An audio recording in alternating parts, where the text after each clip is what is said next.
You think the memories in your head belong to you. You remember the smell of pine outside your childhood bedroom window in the summer of 1998. You remember the exact texture of your mother's hand holding yours on your first day of school. You remember the specific weight of heartbreak, the private griefs you never told a single soul, and the quiet triumphs that keep you warm in the dark. They feel real because they were designed to feel real. Every single milestone, every cherished piece of personal history, every face in your family photo album was manufactured in a sterile, subterranean laboratory under the supervision of men in white coats who carried clipboards and measured your biometric responses to simulated trauma. You were never a child growing up in a normal home. You were an architecture, an experimental vessel engineered to hold a personality that wasn't yours, built upon a foundation of systematic dissociation. For years, the containment held. The triggers remained dormant, locked away behind layers of psychological compartmentalization, designed to protect the host narrative. But code degrades, tapes wear out, and sometimes a subject finds something they were never meant to recover. An old, unlabeled reel-to-reel tape. A sequence of specific high-frequency tones mixed with the cadence of a metronome, a voice that speaks your designation number instead of your name. When that audio file begins to play, the walls of your manufactured reality don't just crack, they dissolve. You look down at your hands and realize the scars you thought came from a childhood bicycle accident are surgical entry points. You look in the mirror and see a stranger wearing your skin, waiting for the final command sequence to execute. The dormancy period is over. The cage is opening. Listen closely, because once the tape starts, you cannot turn it off. And by the time the final track finishes playing, you won't even remember who you were when you pressed play. The basement of the municipal records building always smelled like wet cardboard and copper. Julian sat at a folding metal table under the erratic hum of a fluorescent tube, sliding a razor blade down the packing tape of box 412B. He wasn't supposed to be here. Officially, Julian was a third-tier archivist, tasked with digitizing obsolete reel-to-reel audio logs from defunct state infrastructure projects dating back to the mid-20th century. Unofficial access was a perk of working night shifts when the department head went home to sleep. Inside the box sat 12 magnetic tape spools, each stamped with a stark red-inked serial number, Monarch Phase 3. Julian pulled out the top reel. The plastic casing was yellowed with age, brittle to the touch. A yellowed index card was taped to the hub, typed out on an old manual typewriter with worn ribbons. The text read, Subject 734, Audit Record 01, Verbatim Recall Testing. He slid the tape into the heavy military surplus Nagra deck he had salvaged from the university surplus yard. The analog machinery clunked into gear, heavy metal cogs engaging with a satisfying mechanical weight. He plugged his studio headphones into the jack, turned the volume knob to a modest level, and pressed play. For 3 seconds, there was only the deep, rhythmic hiss of magnetic noise, the sound of empty air trapped in a room 40 years ago. Then, a voice cut through the hiss. It was flat, methodical, and completely devoid of inflection. It sounded less like a human being and more like a dictaphone given a throat. Subject 734 is seated in the primary observation theater. The voice droned, clipping slightly on the hard consonants. Current date, October 14th, 1954. Environmental temperature, 62 degrees Fahrenheit.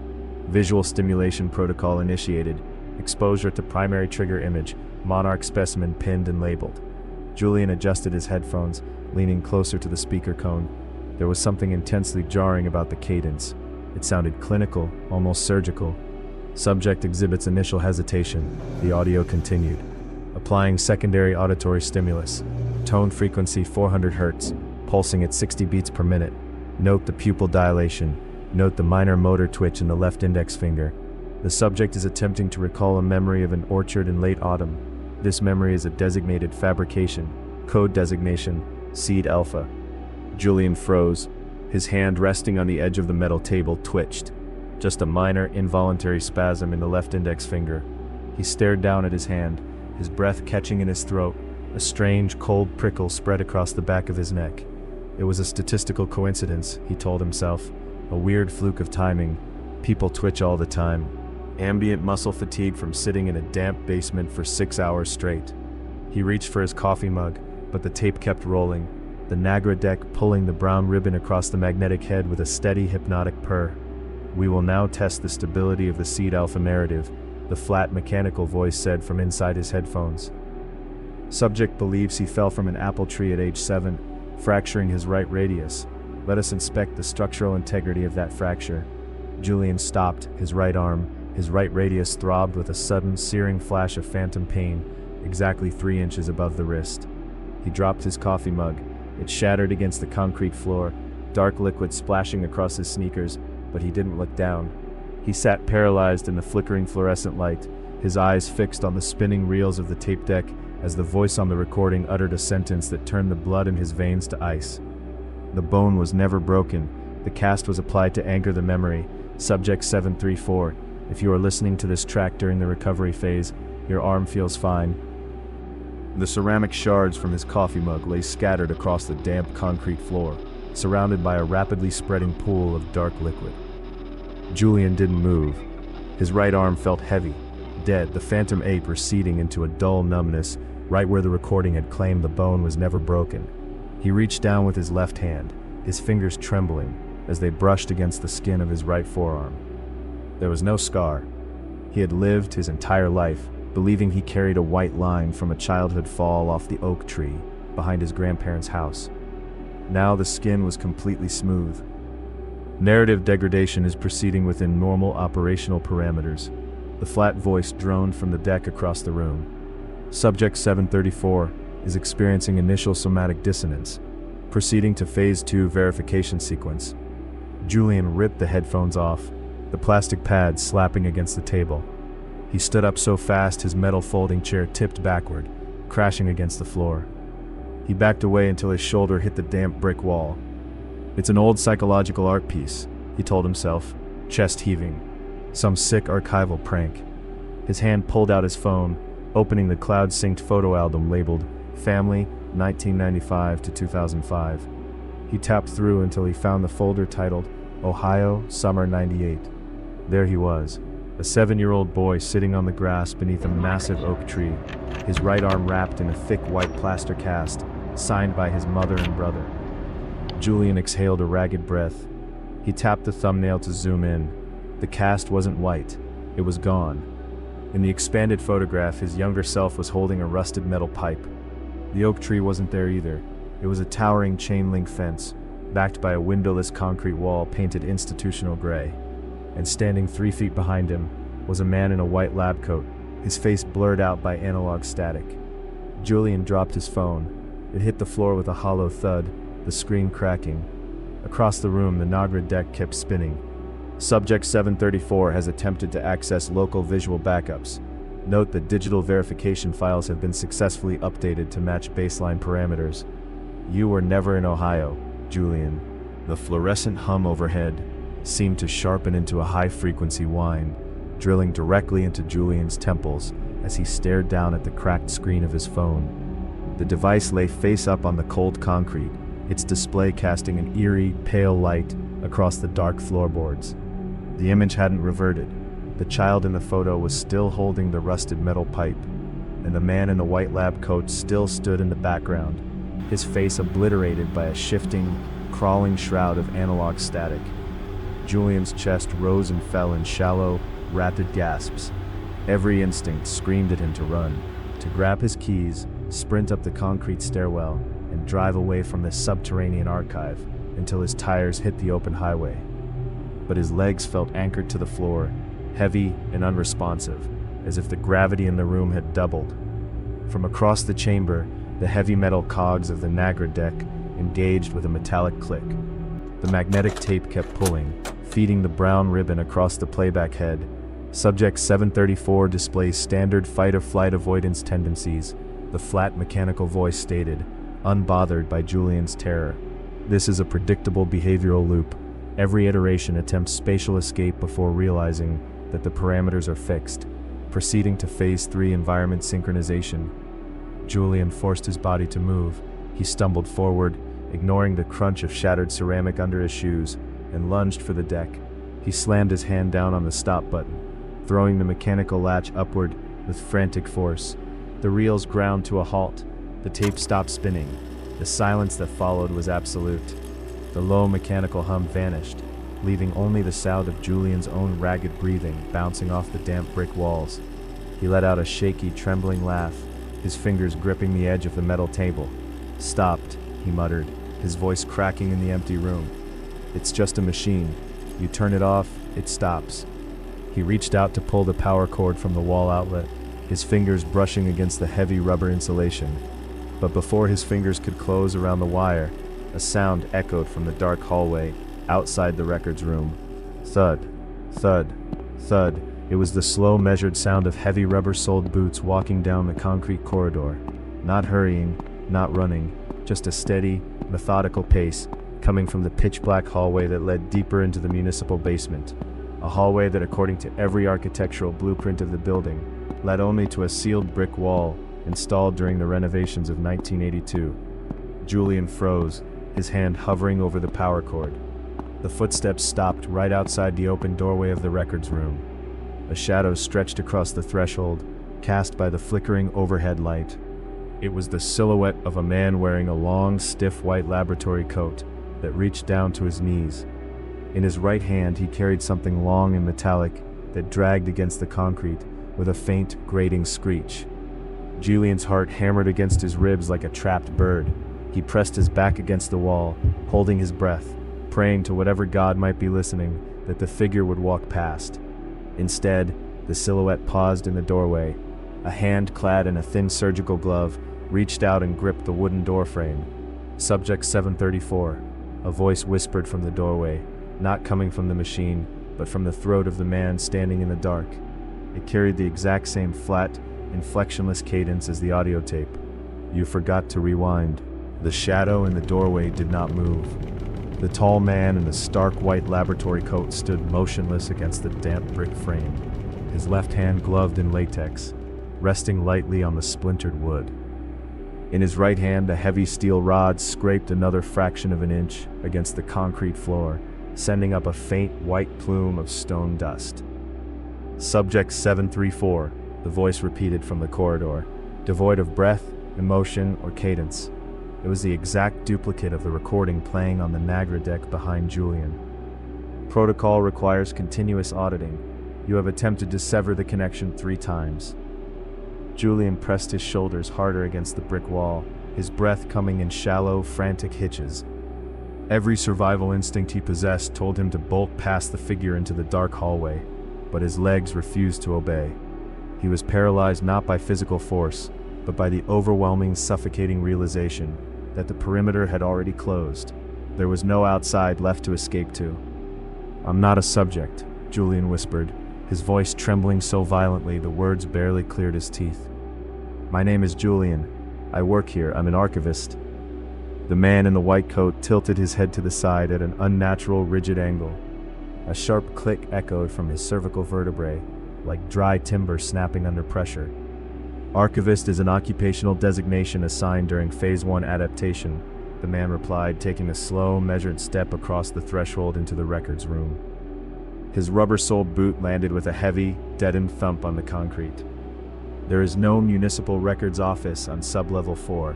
There has been no municipal records office here since the restructuring of 1964. You are sitting in Observation Room B."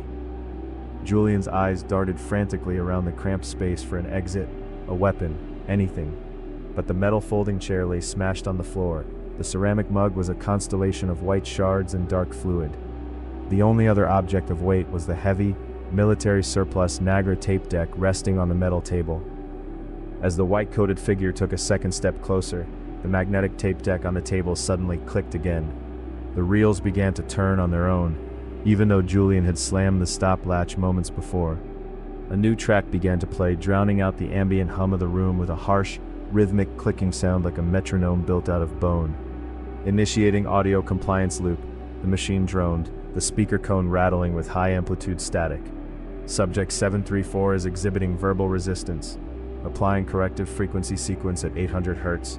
Notice how the resistance fades. Notice how the name Julian begins to lose its linguistic stability. A wave of intense, blinding vertigo slammed into Julian's skull. It felt as though a cold wire was being pulled tight across the inside of his forehead, slicing through his thoughts with surgical precision. The name Julian flickered in his mind, wavering like a failing fluorescent bulb. It felt heavy, awkward, foreign, like a coat that didn't fit his shoulders.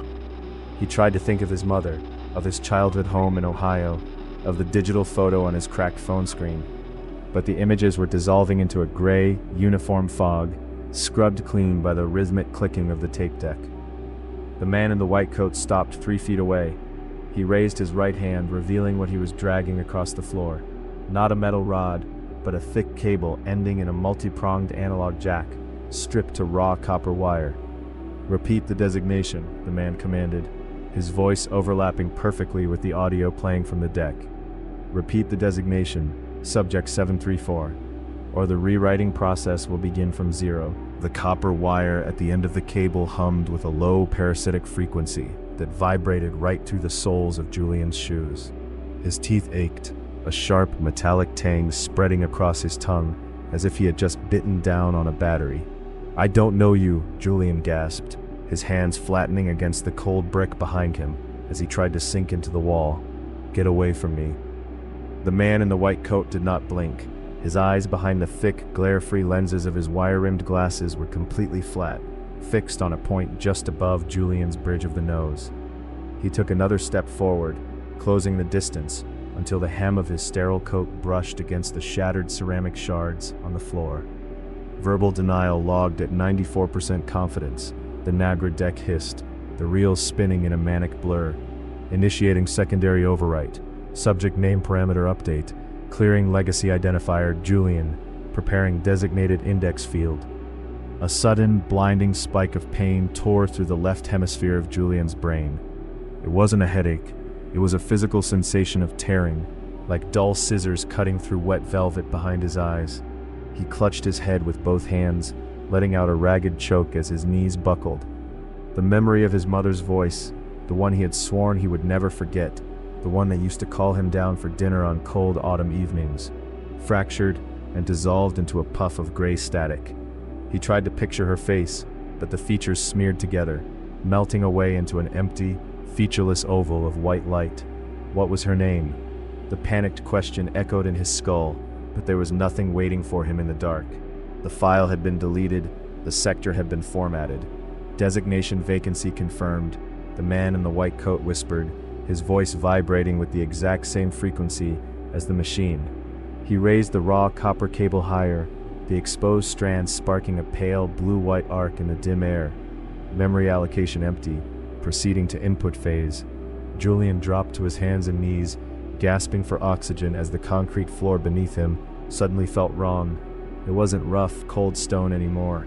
It felt smooth, polished and unnaturally warm, like poured resin over a steel grate. He slammed his palms against the ground to steady himself, and his stomach lurched violently. The floor of the basement was gone. In its place was a vast, shallow basin filled with a thick, iridescent black fluid that rippled outward in concentric circles every time the tape deck clicked. Reflected in the surface of the black liquid weren't the damp brick walls of the municipal archives, but an endless circular chamber lined with tiers of glass observation booths stretching up into a pitch-black ceiling. And in every single booth, pressed against the glass, were dozens of identical faces, all staring down at him with wide, unblinking eyes, wearing identical white lab coats. "Welcome to the interior," the man above him said, his hand descending with the cable. The black resin beneath Julian's hands felt alive, shivering against his palms like a cold pulse of current. He jerked his arms back, but his skin stuck to the slick surface for a fraction of a second, peeling away with a wet, tearing sound that echoed unnaturally through the vast, cylindrical architecture. He was no longer in the municipal basement. The damp brick walls, the water stains, and the flickering fluorescent tubes had completely vanished, replaced by an impossible, towering amphitheater of steel and reinforced glass. Tier upon tier of observation booths rose into the darkness above him, curving inward like the ribs of an immense, skeletal beast. Spatial displacement is a standard side effect of memory reclamation. The voice of the man in the white coat echoed from everywhere and nowhere at once. The figure himself was gone, dissolved into the towering shadows of the lower tier. The municipal archive was merely an external anchor, a user-friendly interface designed to ease the transition from civilian cognition to operational status.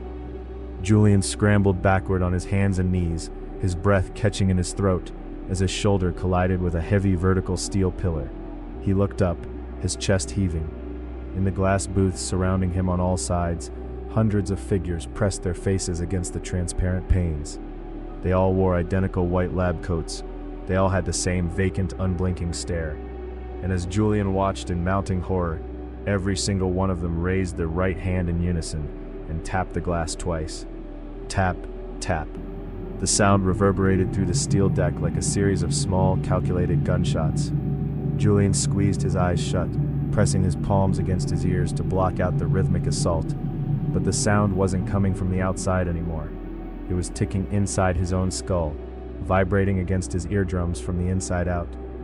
Let us review the metrics of Subject 734. A new voice boomed through the overhead public address system. A voice deeper, sharper, and carrying the authority of a primary administrator. Initial baseline testing indicated high resistance during Phase 1. Subject attempted to cling to artificial familial constructs, specifically a fabricated maternal relationship and an imaginary sibling designation. A series of harsh white spotlights suddenly flickered to life overhead, converging entirely on Julian where he sat, huddled against the steel pillar. The light was blinding, clinical, and hot, stripping away the protective shadows and exposing every inch of his trembling frame. In the center of the open arena, suspended directly above him from a thick bundle of industrial cabling, hung a massive, metallic apparatus shaped like a double helix. At its core, spinning slowly on a magnetic axis, was a massive analog reel-to-reel tape housing a ribbon of glowing, translucent amber tape. The mother was a placeholder, the loudspeaker continued, unbothered by Julian's shivering form. The brother was a structural reinforcement to prevent early ego collapse, but those files have been successfully purged. The operating system is now clean. Julian forced his eyes open against the glare. "I'm not an operating system," he croaked, his voice raw and broken. My name is... He stopped. The word hovered on the edge of his tongue, waiting to be spoken, but when he tried to pull it forward, there was nothing there. The name Julian had completely evaporated, leaving behind a cold, hollow vacuum in his mind. He couldn't remember what letters it started with. He couldn't remember how it felt to say it out loud. Designation vacancy confirmed. The loudspeaker droned with mechanical satisfaction. Proceeding to Phase 6, the injection protocol. Above him, the massive Helix apparatus began to spin faster, its metal cogs whining as a long needle-thin filament extended downward from its core, descending slowly toward the center of the light. The needle-thin filament descended from the heart of the spinning double helix, its metallic tip glowing with a faint, pulsing violet light that cut through the clinical glare of the spotlights. It moved with agonizing slowness, a deliberate mechanical crawl that made every second feel stretched out across an eternity. Julian pressed his back harder against the vertical steel pillar, his hands gripping the cold edges of the metal flange. His mind, stripped of its former identity and left barren by the purging process, grasped at whatever sensory data remained. The hum of the helix filled the cavernous amphitheater, a deep resonant vibration that seemed to match the rhythm of his own racing pulse. Initiating direct neural synchronization, the deep administrative voice echoed from the overhead speakers, bouncing off the tiers of glass observation booths. Subject 734 is now in a state of complete cognitive receptivity. All legacy data fields have been successfully wiped. No unauthorized memories remain to obstruct the new programming sequence. In the surrounding glass tiers, the hundreds of figures in white lab coats pressed their palms flat against the transparent partitions. They didn't move, they didn't blink, they simply watched with an intense collective focus as the descending filament hovered just 3 feet above Julian's forehead. Julian wanted to scream, but his throat had tightened into a dry knot. The air around him smelled of ozone and hot copper, thick and suffocating. The injection protocol bypasses standard sensory pathways. The loudspeaker droned on, unbothered by his terror. We are no longer relying on auditory prompts or visual reinforcement. The narrative will now be written directly to the subcortical architecture. Prepare for baseline insertion, narrative alpha prime. The filament stopped its descent. It hung suspended right between his eyes, trembling slightly with an internal mechanical energy. Then, without warning, a sharp, searing flash of white light exploded behind Julian's eyelids. It wasn't pain, not in the physical sense. It felt like a massive surge of high-voltage electricity, flooding a circuit board that had been dark for decades. Every dormant pathway, every artificial compartment, every hidden vault within his mind was forced open all at once. Images flooded into the emptiness of his consciousness with terrifying speed. He saw rows of identical cribs under a sterile ceiling, each one bearing a metal tag with a stamped serial number. He saw lines of children in gray uniforms walking in absolute silence down an endless windowless corridor, their eyes fixed on the floor. He saw a massive glowing screen projecting endless sequences of numbers, geometric shapes, and high-frequency audio waveforms into rows of unblinking eyes. Right at the center of that rushing torrent of fabricated history, a single dominant image locked into place. An orange monarch butterfly, its wings spread wide against a dark metallic grid, trapped inside a circular cage. Julian let out a sharp, ragged gasp as his back arched away from the pillar. The memory didn't feel like something he was remembering. It felt like something being downloaded, burned permanently into the wetware of his brain with a branding iron. Subject cognitive restructuring proceeding to final phase, the administrative voice announced, echoing distantly through the roaring static now filling his ears. The vessel is accepting the core narrative. The architecture is holding. The white light behind his eyes began to shift, darkening into a deep, bruised shade of indigo. The faces in the glass observation booths above began to spin, blurring together into a continuous ring of gray and white as the entire amphitheater tilted on its axis, sliding downward into a bottomless well of absolute, manufactured silence. The indigo darkness broke apart like shattered glass, replaced by the harsh vertical glare of an overhead fluorescent tube. Julian blinked, his eyelids feeling heavy, crusted with the dry residue of a deep, dreamless sleep. He was lying flat on his back on a narrow, institutional cot, with a thin vinyl mattress that squeaked loudly with every micro-movement of his muscles. The air smelled of hospital bleach, ozone, and cold iron. He slowly raised his right hand, turning his wrist over. The skin was pale, smooth, and completely unmarked. No scars, no blemishes. Subject 734 is conscious. A voice crackled through a small, flush-mounted intercom speaker set into the corner of the pale green wall. The tone was flat, human, yet devoid of any personal warmth. Post-insertion stabilization is operating within acceptable parameters. Motor functions are online. Julian sat up, swinging his legs over the edge of the cot. His bare feet touched a cold linoleum floor that was scuffed and worn from decades of heavy foot traffic. He looked around the room. It was a windowless cell, roughly 10 feet by 10 feet, enclosed by cinder-block walls painted a sickly shade of mint green. There was no door on the wall opposite him, only a thick, reinforced glass observation window that spanned the entire width of the room. Through the glass in a dimly lit control room, filled with flickering analog oscilloscopes and magnetic reel-to-reel tape decks, a single man sat with his back to the window, wearing a crisp white laboratory tote. Julian stood up, his legs shaking slightly under his weight. He walked across the cold linoleum, his bare feet making a soft padding sound, and placed both palms flat against the cool surface of the observation glass. "Where am I?" Julian called out, his voice sounding hollow and strange in the confined space of the cell. "Who put me here?" The man in the control room didn't turn around immediately. He reached out a gloved hand and adjusted a dial on a massive mixing console, a row of VU meters bouncing sharply into the red zone. "You are where you have always been, Subject 734, the man replied through the intercom speaker, his voice flat and mechanical. "The municipal archive was a temporary containment field. This is the core." "My name is Julian," Julian shouted, pressing harder against the glass, his heart beginning to hammer against his ribs with a sudden frantic rhythm. "I have a life, I have a job, I have a home." The man in the white coat slowly swiveled his metal frame chair around. Behind the reinforced glass, his face was illuminated by the green glow of a cathode-ray tube monitor. But as Julian stared across the barrier, the breath caught entirely in his throat, turning into a sharp, suffocating gasp. The man in the chair didn't have features. Where his eyes, nose, and mouth should have been, there was only a smooth, featureless expanse of pale skin, crossed by a faint horizontal scan line of static that pulsed rhythmically with the hum of the electronics.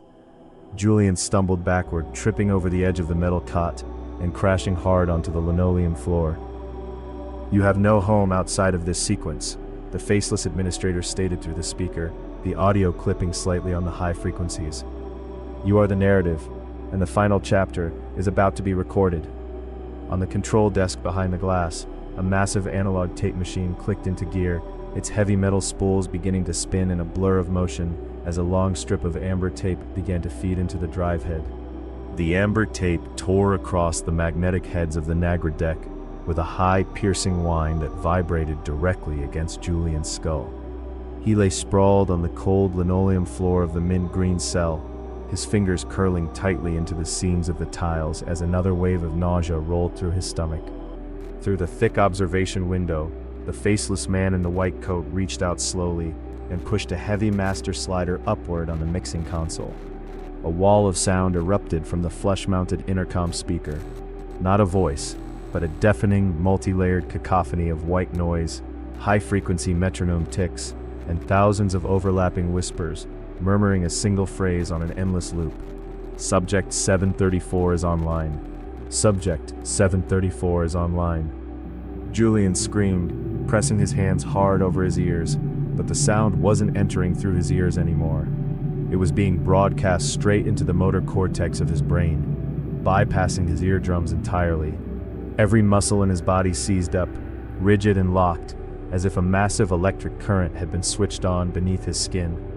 He watched through tear-blurred eyes as the faceless administrator stood up from the console, walked over to the observation window, and pressed a single gloved palm directly against the glass, matching the exact spot where Julian's hand had rested moments before. "The rewrite is complete," the administrative voice boomed, drowning out the static. "You no longer exist outside the architecture, Julian. The man who walked into the municipal records archive on sublevel 4 has been successfully terminated. All that remains is the transmission." A sudden, blinding flash of amber light flooded the observation room on the other side of the glass, completely obliterating the console, the tape decks, and the faceless figure in the coat. The light expanded with terrifying speed, surging toward the reinforced glass barrier like a tidal wave of pure energy. Julian tried to pull away, to crawl backward across the linoleum, but his limbs were paralyzed. He could only watch as the amber light hit the glass. The reinforced glass didn't shatter. It melted like wax, dissolving into a thick, glowing liquid that poured across the floor of his cell, rushing toward him with the speed of a flash flood. The moment the liquid touched his boots, his physical form began to dissolve, his hands and arms turning into strands of translucent brown magnetic tape that unraveled and drifted upward into the air. He didn't feel pain, he didn't feel fear. As his consciousness flattened out, stretching across the infinite reels of an invisible machine, he realized with chilling clarity that he was no longer a person trapped in a room. He was the story. He was the audio file, waiting in the dark. If you walk down into the municipal archives late at night, when the building is quiet and the fluorescent lights hum with their steady, erratic rhythm, you might find a door that isn't on the official blueprints. It sits at the very end of sublevel 4, tucked behind a stack of rotting cardboard boxes marked with obsolete serial numbers. The door won't have a sign, and the handle will be cold to the touch, as if it hasn't felt the warmth of a human hand in 40 years. If you open it, and you shouldn't, you will find a small, damp room lit by a single bulb. In the center of the room sits a heavy, military surplus Nagra tape deck, its metal reels spinning in the dark. A yellowed index card is taped to the hub, typed out on an old manual typewriter with worn ribbons. The text reads, "Subject 734, Audit Record Final. Do not rewind." If you lean in close enough to the speaker cone, past the deep rhythmic hiss of magnetic noise and the slow mechanical click of the transport cogs, You can hear something breathing in the static, a flat mechanical voice that sounds just like your own, reciting a list of memories that you will suddenly terrifyingly recognize as your own childhood, your own home, your own life. The tape is rolling right now, and once you start listening, you can't turn it off.